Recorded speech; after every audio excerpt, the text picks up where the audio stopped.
The Virginia Horse Industry Board, Southwest Virginia Agricultural Association, and the Virginia Christmas Tree Growers Association are proud sponsors of Virginia farming. This program's brought to you by the Virginia Farm Bureau. Large or small, Virginia farmers work year-round to help put food on your table. And Farm Bureau works year-round to help farmers and all Virginians. Farming, it's all good. To learn more, go to vafarmbureau.org. Polaris, offering its hardest working, smoothest riding off-road ATVs, led by the rugged, more powerful Sportsman 850 HO. Hunt, farm, or trail. Polaris has the Sportsman ATV you want at Polaris.com. Hi everybody, welcome to Virginia Farming. I'm Amy Rocher. There is a liquid manure injector being tested. It's got a lot of good advantages, and we're going to learn more about it when we talk to Extension Agent Matt Yancey. Then we'll learn how to create a beautiful Christmas centerpiece when we go in the garden. And we'll have the Ag Calendar, a destination spotlight, and a Minute in the Field video. All this plus the Ag News of the Week on this edition of Virginia Farming.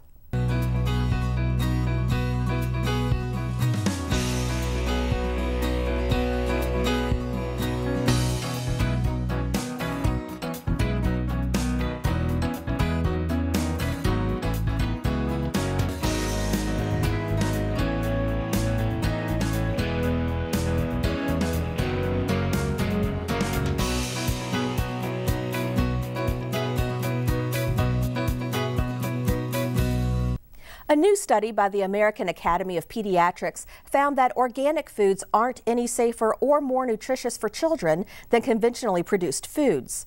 The AAP conducted an extensive analysis of scientific evidence surrounding organic produce, dairy products, and meat. Its conclusions were mixed. While organic foods still have the same good nutrients as conventional foods, they also have lower pesticide levels, which can be significant for children. In the long term, however, there is currently no direct evidence that consuming an organic diet leads to lower risk of disease.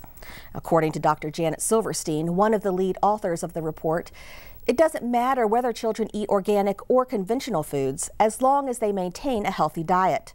Silverstein said many families have a limited food budget, and the AAP doesn't want families to consume smaller amounts of more expensive organic foods and thus reduce their overall intake of healthy foods like produce. Well, the Christmas season is upon us, and some of us are wondering, does a perfect Christmas tree really exist? Norm Hyde reports that one Virginia Christmas tree grower has cornered the market for the perfect tree. It's one of the most perfectly shaped Christmas trees.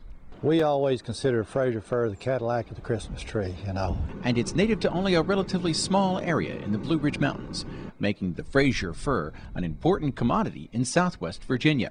Rodney Richardson started Mount Rogers Tree Farm with his late wife in 1980.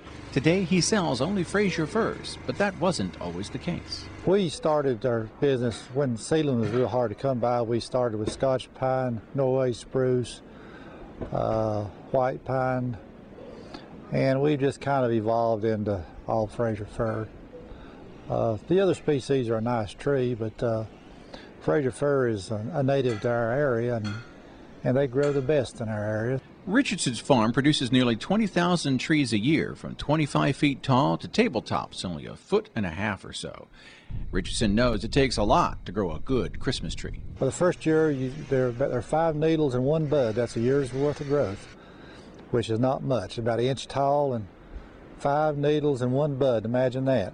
7 years after being planted, the tree can finally be harvested and sold. Then you go through this process of harvest, which is the scariest part, you know. You have all these people counting on you to provide the trees for your mom and pop operations, or even myself. And you know, everybody wants their trees the day before Thanksgiving, and old Santa Claus, he runs on the 25th regardless.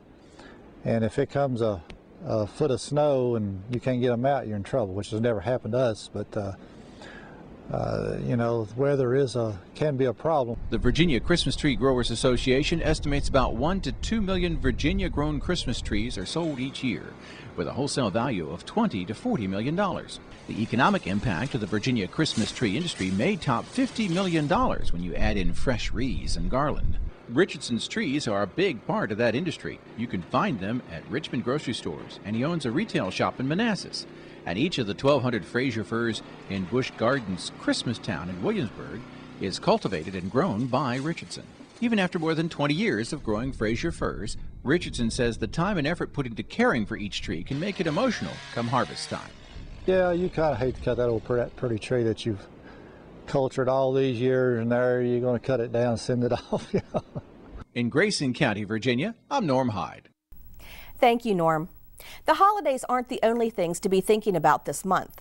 In just a couple weeks, America's farmers and ranchers will have the opportunity to make a positive impact on their communities by taking part in the Census of Agriculture. Conducted every 5 years by USDA's National Agricultural Statistics Service, the census captures a complete count of all U.S. farms, ranches, and those who operate them. Please take the time to complete these forms and return them. You see, the census data is used by all of those who serve farmers and rural communities, from federal, state, and local governments to agribusinesses and trade associations.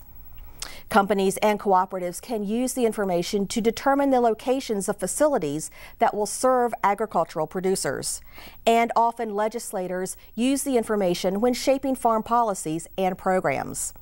NASS will mail the census form at the end of December, and responses are due by February 4th. Producers can also complete the forms online. Now, for more information, you can visit agcensus.usda.gov. Well, more and more people are turning to their local food banks in these lean economic times to help feed their families, especially over the holidays. One Northern Virginia community farm is helping to feed the hungry by supplying its local food banks with a traditional favorite. Many farmers truly live by the old saying, you reap what you sow. For volunteers working at the Fauquier Education Farm, those words are true throughout the year. The farm is an educational outlet for master gardeners and works to promote agriculture with hands-on learning. The food that we grow here at the education farm is harvested and it's donated to local food banks. And so we're always looking for food that is, one, that's easy to produce and easy to harvest and that people enjoy. Following a very successful white potato harvest, volunteers were harvesting nearly 1,000 pounds of sweet potatoes in late fall for area food banks during the holidays. Considered a root vegetable, it is a healthy and easy to prepare option for families. Yeah, they've got vitamins in them and lots of fiber, and you know, they're very nutritious as well. And it stores well too. I think that's another benefit. We can harvest this 1,000 pounds or so today, and then, the food bank can have it for a month or more, because they don't have the need to give 1,000 pounds of sweet potatoes away today, but they may have a need to give away 150 pounds. In Fauquier County, more than 2,000 people are served each month at the local food bank. Of those, more than 650 are children. For Hillary and other volunteers at the farm, this is their way of bringing some comfort and tradition for families in need. It's nice to be able to provide them with a food that they can associate perhaps with better times, again, it's tradition, so it speaks to the spirit of the holidays, and it's nice to be able to do that. The education farm began 4 years ago on an old dairy that's been improved with the help of everyone in the local farming community. The program is expanding each year and has helped to strengthen ties between farmers and the rest of this Northern Virginia community. Reporting in Fauquier County, I'm Sherry McKinney. Thank you, Sherry. If you remember, back in the spring, we talked about a new poultry litter injector that's being developed. Joining us on Ag Insights today is Extension Agent Matt Yancey with a look at a liquid manure injector that's currently being tested. That's straight ahead.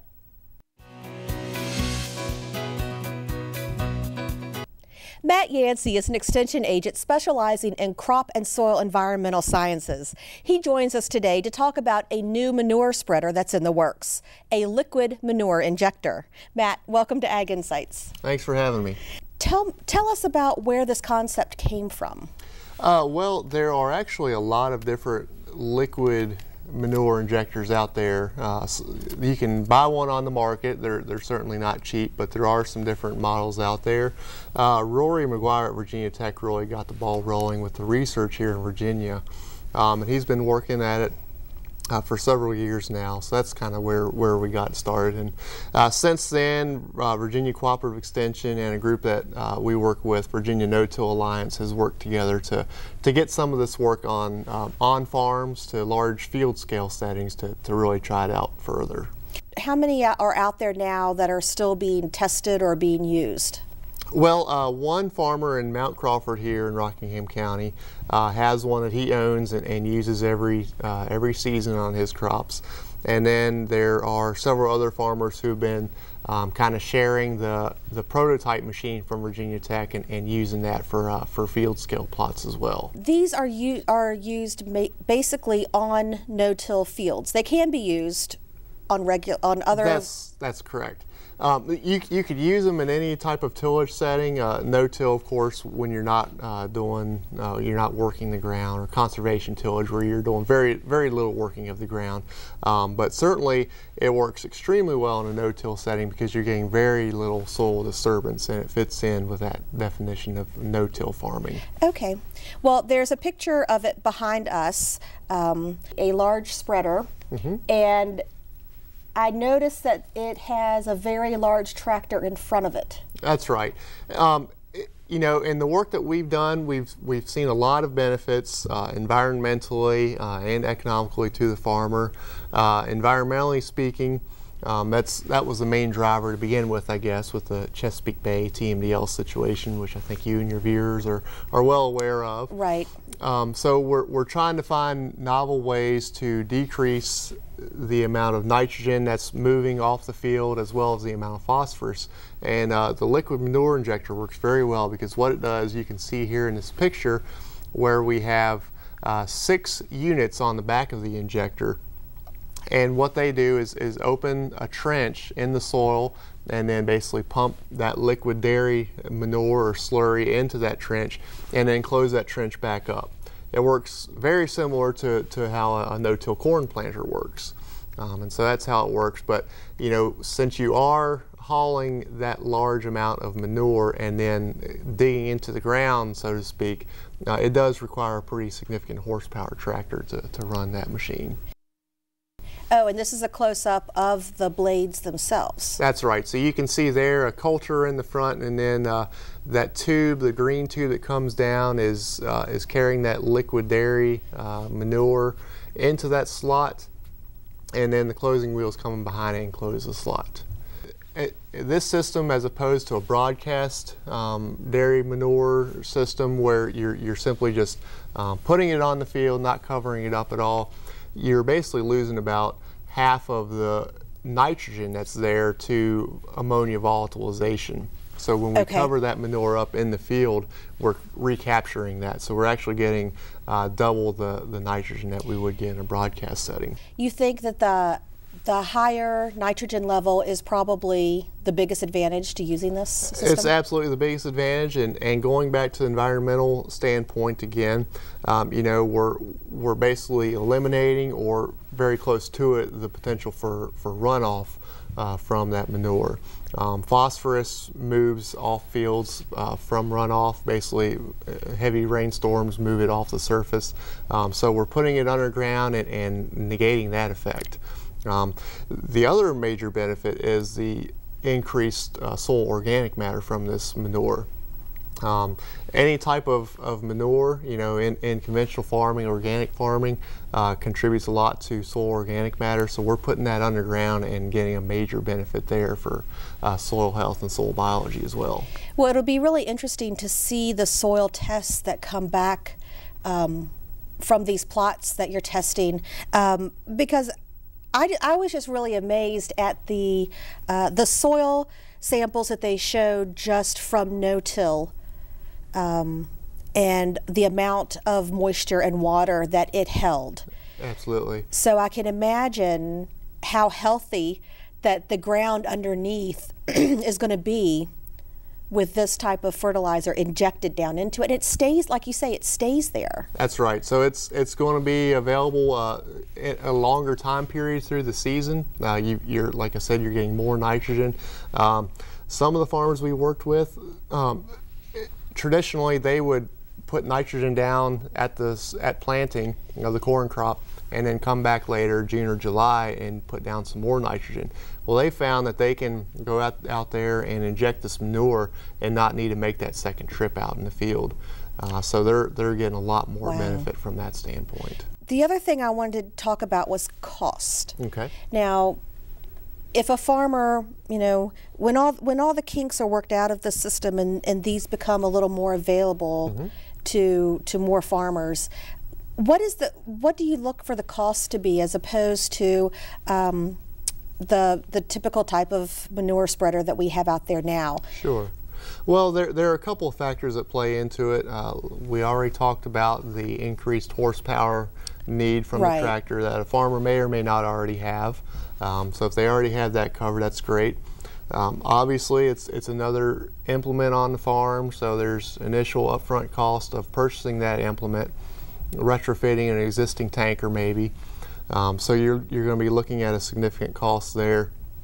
Most of the farmers we worked with have been able to move about the same speed across the field with this injector, but you're reaching a smaller area, a smaller swath with this. But you know, at the same time, we're getting more nitrogen from that smaller swath, so that sort of works out pretty well. Most of the farmers have found that they get a lot more efficiency when they have another tanker basically serving to nurse this tanker. And what I mean by that, they'll actually run up and down the road from the farm to the field, getting manure to the tanker. Like a tag team. Exactly, just like the a tag team refill. Yep, exactly, okay. That's a good way to and put it. That makes sense for, you know, some of these really large farms to do that. If you're going to get the most out of your day and your daylight hours, that's right. That makes a lot of sense. It's a great benefit, you know, from the nitrogen standpoint and organic matter, and obviously environmentally. You know, I've heard that some states are looking at, with the Chesapeake Bay TMDL, possibly having to incorporate manure, which involves tilling, which we're trying to get away from. Right. So that, or having to inject the manure. One of those two ways. So we're really hoping that we can make this an economical situation. And there has come up that there's federal cost share funding available for liquid manure injection available at this point. Oh, great. Okay. So that should be a major help too. Another benefit that I wanted to talk about that we didn't touch on earlier is the smell.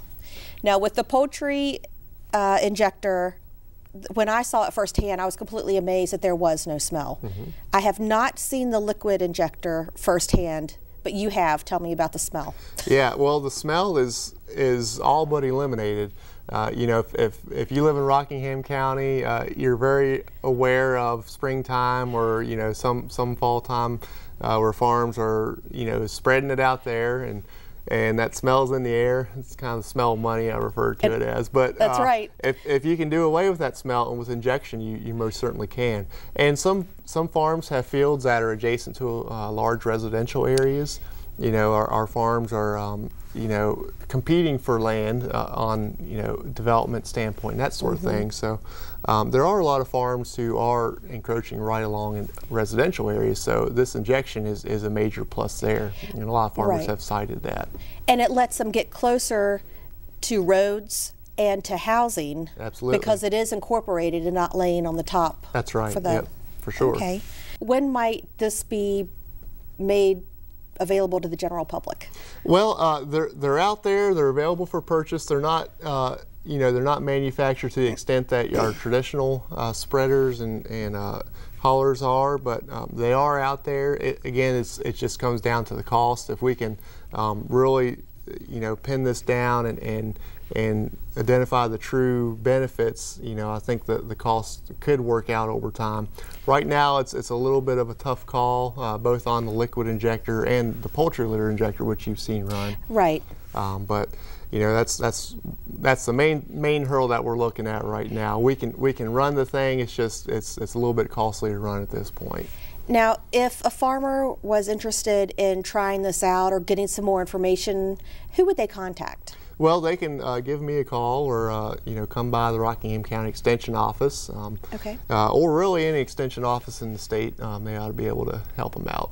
Okay. Our partners are the Natural Resource Conservation Service, So that, you know, they're certainly a source to call on as well. Absolutely. Yep. Matt, thank you so much for joining us today. We really appreciate it. Glad to be here. Thanks. We'll be right back.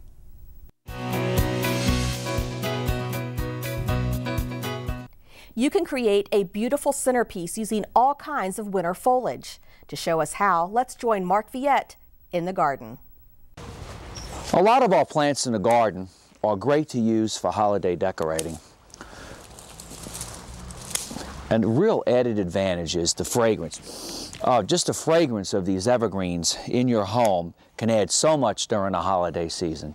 And there's so many things you can use. You can use evergreens, you can use boxwoods.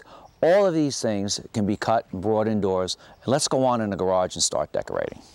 One key to always remember is, if you're going to use a candle, you need to make sure that you make arrangements to put that candle in. And by doing that, you can just take a wooden piece of dowel. In fact, we've just cut that off one of the white pine branches and insert that in the middle, just like so. Then you just take your greens, and you don't want them too big, you don't want them too small, and I like to make centerpiece arrangements where they just sort of come up and out and flow out. So you can just, and white pine is an easy plant for us to grow. It's relatively inexpensive. If you don't have it, you can buy it in bundles. Again, you don't want the pieces too long, and you just work your way around. You work yourself up, and you'll see I work the greens in. And you don't really need a lot of greens. Greens really work well in covering the plastic container. And then I like to pick some really brightly colored, and I like to stick that in so it kind of lays out. Once you're done with the evergreens, which you can borrow from your neighbors, again, ask your neighbors if you don't have these plants, but always think about growing these things on your own property. But you could take holly and you pinch off the leaves. So really what you see are these beautiful berries, and so you can stick in these berries. And you also may even consider something like your deciduous holly, which is very attractive. And there's other things that you can add. We can also add a few dried flowers, which we'll get here. If you've collected some of your dried flowers out of your garden, you can then take some of these and actually take a wire-on pick. It takes a little time. And then take these and put them in for color. Or, better yet, you can go out and purchase a picking machine, and they're not really too expensive, especially if you use them a lot. And you just take, usually I like to work in groups of 3s on the dried flowers, and these are poppies. And this machine automatically picks. They're very sharp, be very careful. And what you can do is take this and decorate. You can also wire and pick pine cones. You can also use glass balls. You can also use fruit that has been dried. And finally, when you're done, the easiest and fun thing that you can do is take out the wooden dowel, take your candle, and right where you've made and you've got a beautiful arrangement that you can enjoy for quite a few weeks. I'm Mark Viette. Join me next time in the garden. Taking a look at our ag calendar, NRCS and Virginia Cooperative Extension will host grazing field demonstrations on stockpiling tall fescue in 2 locations on December 18th. Please RSVP to your desired location. Our destination spotlight this week takes us to Wakefield, where you'll find the Virginia Diner. Since 1929, the Virginia Diner has been serving wholesome comfort food, but they may best be known for their peanuts. In the early days, the diner began to serve customers peanuts fresh from local fields and prepared in its kitchen instead of after-dinner mints. Well, today, the Virginia Diner is rightfully known as the peanut capital of the world. So stop in for some of Virginia's finest peanuts. That does it for our show this week. Have a great week, everyone. I'm Amy Rocher for Virginia Farming.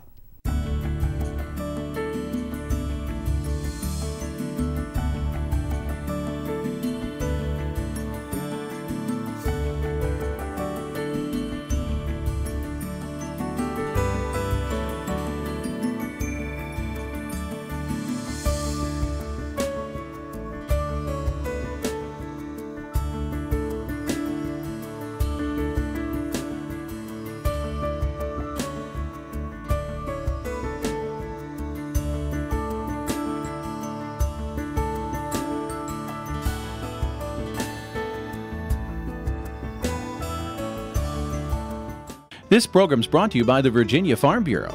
From apples to zucchini, Virginia farmers work hard to put food on your table. And Farm Bureau works year-round to help farmers and all Virginians. Farming, it's all good. To learn more, go to vafarmbureau.org. Polaris, offering its hardest working, smoothest riding full-size workhorses, including the all-new 60-horsepower Ranger XP 900. Hunt, farm, or trail. Polaris has the full-size Ranger you want at Polaris.com.